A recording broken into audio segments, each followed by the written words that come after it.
கலைஞர் கனவு இல்லம் திட்டத்தின் கீழ் மார்ச் மாதத்திற்குள் ரூபாய் 3,500 கோடியில் 1,19,000 கான்கிரீட் வீடுகள் வழங்கப்படும் என ஊரக வளர்ச்சித்துறை சார்பில் தெரிவிக்கப்பட்டிருக்கிறது.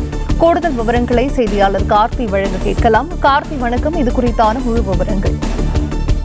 தமிழக அரசு ஊரக வளர்ச்சித்துறையின் சார்பாக கலைஞர் கனவு இல்லம் திட்டமானது செயல்படுத்தப்பட்டு வருகிறது.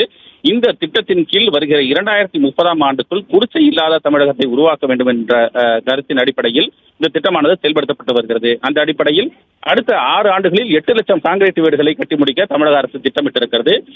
அந்த வரிசையில் தான் தற்போது 3,500 கோடி ரூபாய் மதிப்பீட்டில் கட்டப்பட்டு வரக்கூடிய 1,19,000 கான்கிரீட் வீடுகள் கட்டக்கூடிய அந்த பணிகளானது தற்போது 85% பணிகளானது முடிவுற்றிருப்பதாக ஊரக வளர்ச்சித்துறை அதிகாரிகள் தெரிவித்திருக்கிறார்கள்.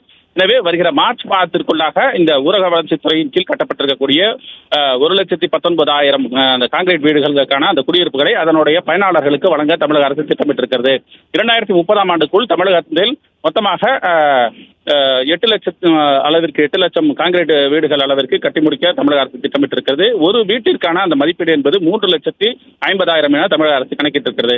அந்த அடிப்படையில் இந்த ஆண்டிற்கான, அதாவது 2024-25ஆம் ஆண்டிற்கு கட்டமைக்கப்பட்டிருக்கக்கூடிய அந்த 1,19,000 குடியிருப்புகளானது வருகிற மார்ச் மாதத்திற்குள் பயனாளர்களுக்கு ஒப்படைக்கப்படும் என்ற ஊரக வளர்ச்சித்துறை அதிகாரிகள் தெரிவித்திருக்கிறார்கள்.